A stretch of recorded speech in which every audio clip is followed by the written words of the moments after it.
Bonjour à tous et à toutes, c'est Monsieur Kazetra et on se retrouve sur comment avoir une bonne qualité en enregistrement local. Le streaming, évidemment, il y a plein de vidéos qui vous expliquera en détail. On va être dans Fichier, dans Paramètres.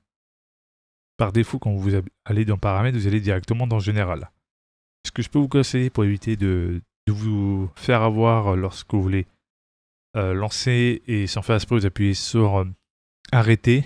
Eh bien, il y a demander la confirmation avant d'arrêter l'enregistrement. Vous couchez ici, appliquer, et ça évitera justement que votre enregistrement s'arrête. Ça peut être très bien. Gardez bien évidemment la mise à jour stable, qui est la dernière et qui est par défaut. Ensuite, vous avez les apparences. Ça, c'est pour le streaming. Donc, vous connectez votre compte Twitch. La sortie, c'est là où vous vous retrouvez justement avec soit, quand vous installez pour la première fois OBS, le mode de sortie simple, mais le mode avancé, vous aurez plus d'onglets en soi. Donc, streaming, enregistrement, audio. Et le tampon de relecture, on n'y touche pas. On touche généralement les 3 premiers. Dans l'enregistrement, ça dépend justement si vous voulez vraiment moins solliciter votre carte graphique et pas envie de débourser 1 euro pour un encodeur pour bien évidemment faire le montage sur votre logiciel de montage comme Filmora, comme DaVinci, si je dis pas de bêtises, ou bien évidemment Adobe Premiere. Le chemin d'accès de l'enregistrement, c'est votre disque dur. Si vous avez un disque dur externe, un HDD ou un SSD externe, oui, il existe bel et bien des SSD qui peuvent se brancher en USB, ça existe. Bien évidemment. Le format d'enregistrement, si vous voulez vraiment pas avoir des fichiers corrompus, le MKV reste toujours le standard et le meilleur en soi. Après, vous pouvez le convertir automatiquement. Bien évidemment, je vous montrerai comment il faut faire et quoi cocher. Dans l'encodeur vidéo, si vous voulez vraiment privilégier évidemment la stabilité mais avoir une bonne qualité sans pour autant que lorsque vous jouez à un jeu gourmand, ça devient trop pour la carte graphique, je peux vous conseiller le H264. Si vous voulez vraiment la meilleure qualité, meilleure compression, le H265, connu sur le fameux NVENC HEVC, il peut être le meilleur. Évidemment, vous aurez une compression un peu différente comparée au HEVC. Évidemment, la qualité sera vraiment un chouïa de différence. Certes, meilleure qualité en HEVC, mais qui demandera de débourser 1 euro sur le Microsoft Store pour pouvoir avoir accès à ce fameux encodeur qui permettra bien évidemment de faire le montage sur votre logiciel de montage. Même si vous pouvez encoder sur OBS sans aucun souci, sans besoin de débourser 1 euro. Mais derrière, il vous demandera de débourser 1 euro pour avoir accès au format HEVC sur votre logiciel de montage. Dans le paramètre de l'encodeur, vous avez bien évidemment soit bitrate constant, ou soit le QP constant. Le bitrate constant va permettre justement d'avoir des débits variables selon la situation en jeu. Que ce soit un jeu rapide ou que ce soit un jeu tout à fait cosy sans que ça soit trop rapide. Le QP constant, ça va avoir un bitrate totalement constant. D'où la différence. Pour avoir vraiment une bonne qualité sans perte, sans pour autant perdre la stabilité et la qualité, et sans avoir des gros fichiers, entre 15 et 17, pour avoir visionnement sans perte. Dans l'intervalle d'images en seconde, mettez 2. Dans prédéfini, mettez P5. Au moins, ça évite de trop solliciter votre carte graphique, et c'est un meilleur compromis pour la qualité. Ensuite, dans réglage, haute qualité, mode de passage multiple. Il y en a qui conseillent double passe quart de résolution ou double passe résolution pleine. Mais passe unique, c'est très bien.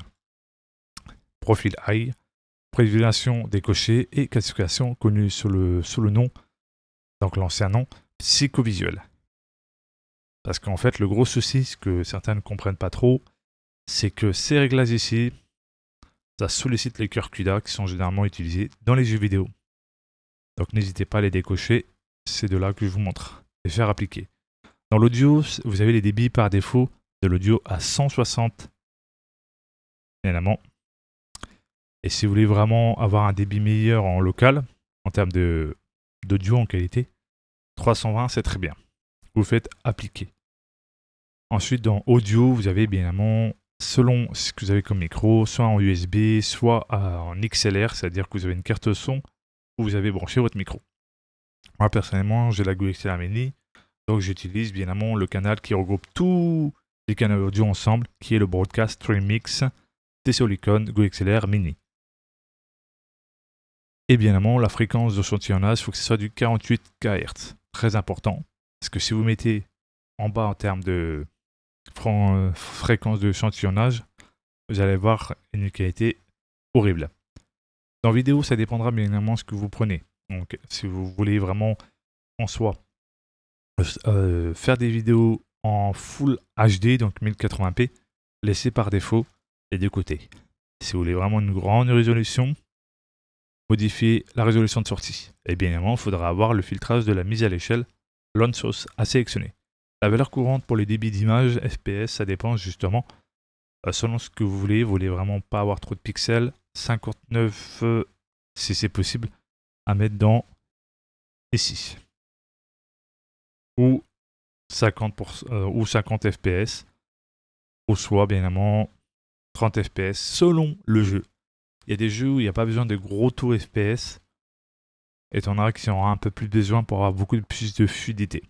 Dans les raccourcis, ça dépend justement si vous voulez mettre les raccourcis uniquement pour l'enregistrement local.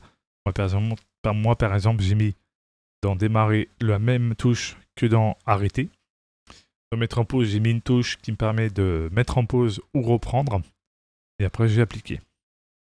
Dans accessibilité, on ne touche pas.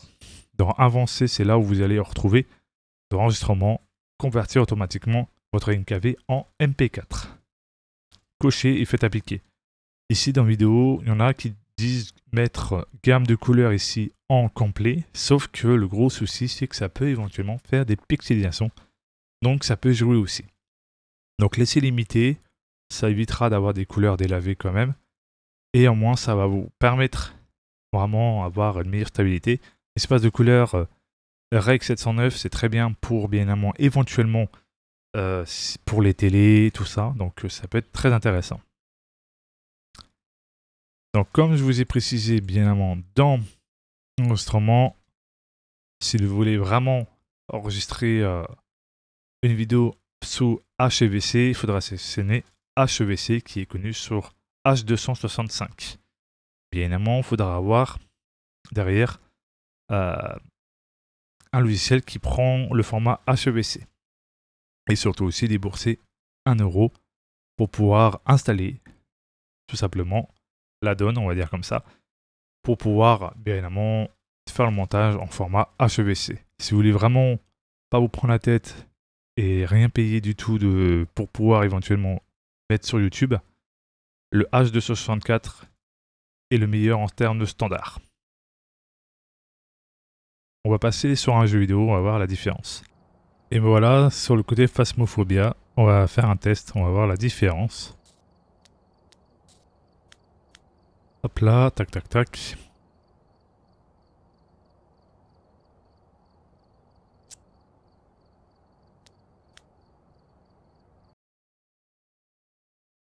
Hop là.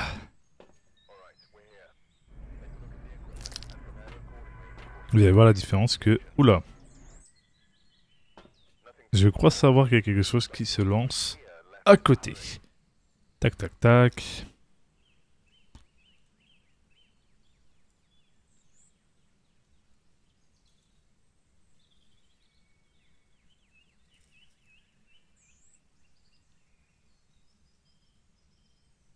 Donc là, vous voyez... Oh, punaise. Je peux rien faire. Sans qu'il y a un truc qui s'affiche, faut que je vois sur internet pour enlever ça. Hop. Ok, d'accord, ok. Ça, faut que je l'enlève.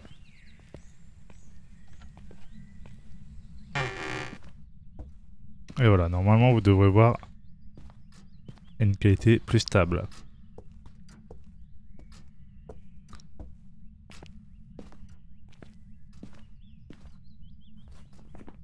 Et voilà, on va quitter, c'est juste pour vous montrer un peu.